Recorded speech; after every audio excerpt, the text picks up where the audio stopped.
Untuk informasi lebih lengkap dan berita terkait, jangan lupa untuk klik link yang sudah ada di deskripsi. Dan jangan lupa juga untuk menginstal aplikasi CNBC Indonesia yang ada di Play Store dan juga App Store. Jangan lupa untuk kemudian di-subscribe ya. Ini adalah satu kabar baik begitu di tahun 2021 di tengah inginnya kita melihat semua ada recovery ekonomi begitu di tahun 2021.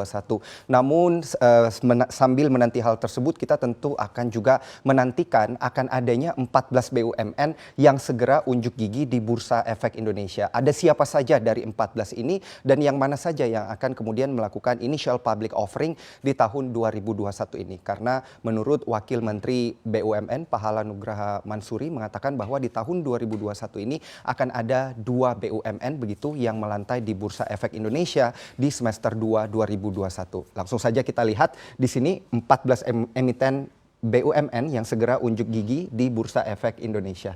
Inilah 14 BUMN sebagai calon emiten begitu. Yang pertama kita lihat dari klaster energi, minyak dan juga gas. Ada Pertamina International Shipping, Pertamina Hulu Indonesia, Pertamina Hulu Energi, dan di sini menarik ada PT Pembangkit Listrik Tenaga Uap. Banyak yang bilang apakah ini PLN begitu ya, karena tentunya untuk IPO PLN sendiri ini memang sudah dinanti-nantikan dari tahun 2017 begitu.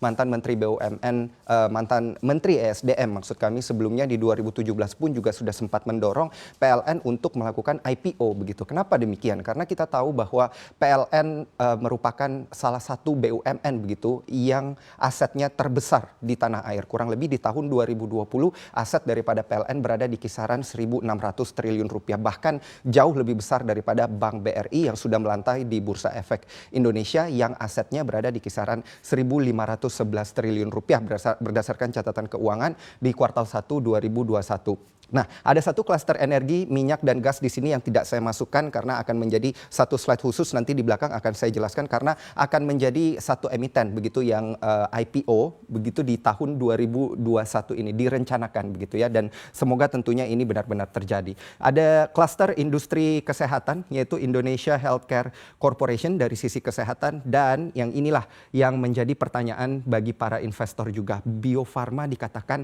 akan IPO, induk daripada dan juga KF begitu emitennya, Indofarma dan juga Kimia Farma yang sempat booming di tahun 2020.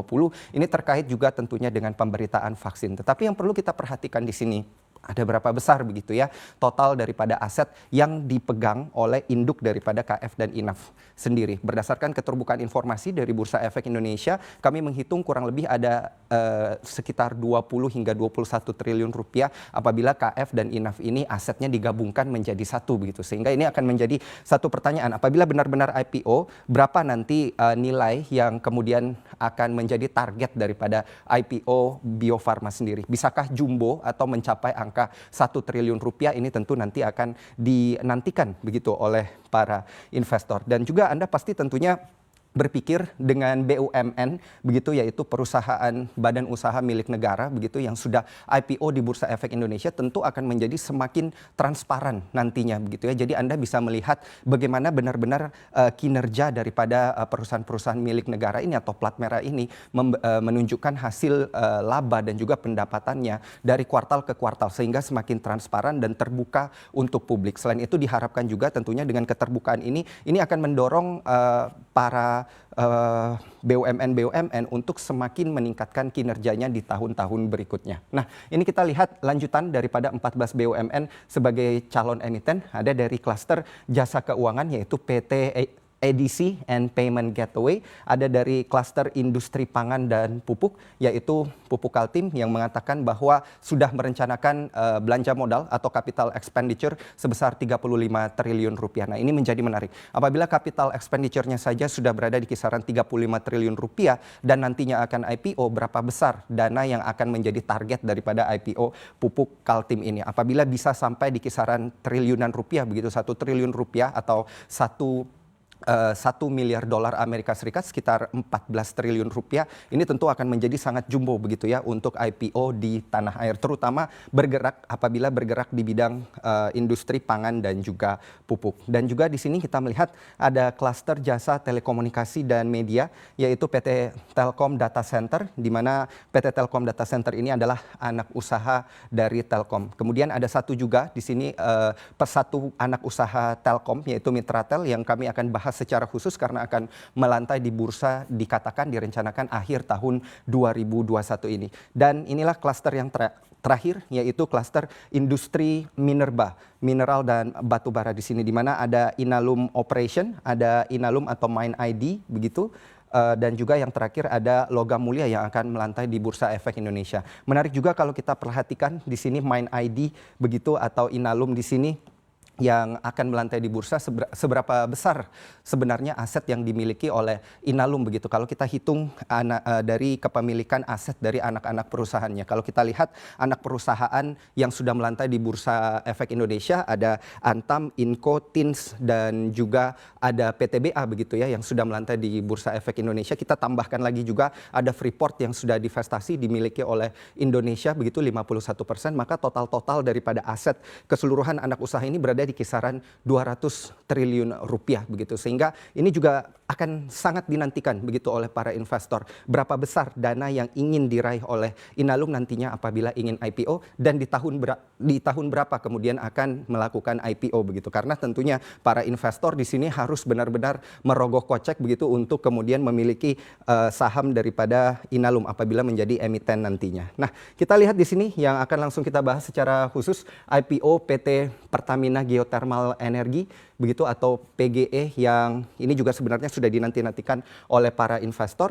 Tapi sebelum IPO di sini sepertinya masih ada satu hal yang harus diselesaikan dulu oleh Pertamina Geothermal Energy. Sebelumnya Anda juga perlu tahu bahwa Pertamina ini adalah salah satu perusahaan BUMN begitu yang terbanyak memiliki anak-anak usaha. Nah, Pertamina Geothermal Energy ini hanyalah salah satu dari demikian banyak begitu ya anak usaha Pertamina yang akhirnya akan IPO begitu. Nah, ini ada rencana holding BUMN Panas Bumi begitu, di mana ada PT Geodipa Energi dan juga ada PLN Geothermal dan juga nanti ada Pertamina Geothermal Energi yang katanya nanti akan bergabung menjadi satu, menjadi holding BUMN Panas Bumi dengan dikatakan nilai aset total dari ketiga perusahaan ini berada di kisaran 58 sampai 60 triliun rupiah. Nah, apabila hal tersebut juga sudah dirampukan begitu oleh perusahaan untuk dijalankan, maka tentunya kita akan lihat lagi begitu rencana IPO-nya yang dikatakan akan berjalan di kuartal 3 atau kuartal 4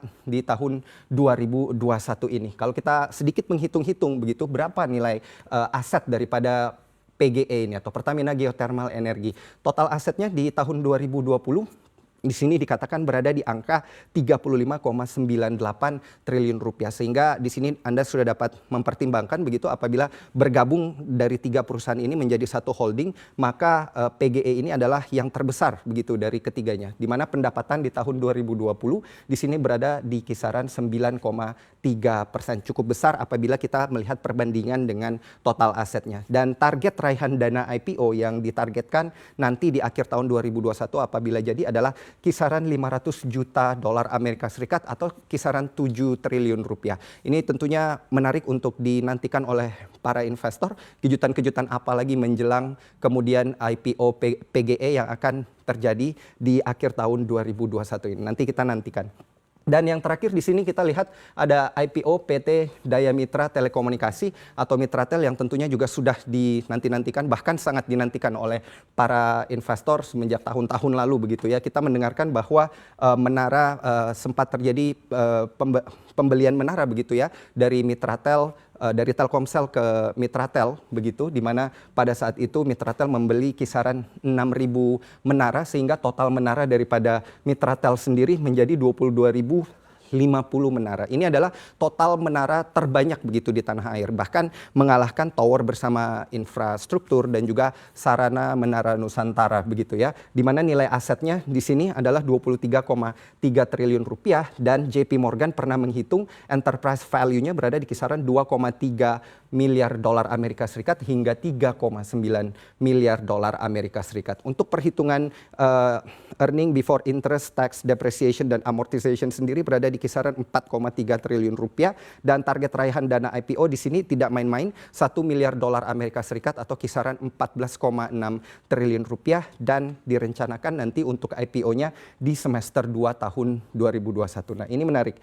Yang menjadi pertanyaan terakhir adalah apa yang sebaiknya Anda lakukan? Tentu Anda sebaiknya menabung lebih banyak begitu apabila Anda tertarik melihat kinerja-kinerja perusahaan, dua perusahaan minimal ya di tahun 2021 ini yang akan melantai di Bursa Efek Indonesia. Anda tentu harus menabung dari sekarang ya, merogoh kocek apabila nanti kedua perusahaan ini benar-benar IPO di akhir tahun 2021 dan bahkan 14 BUMN yang akan segera unjuk gigi di Bursa Efek Indonesia.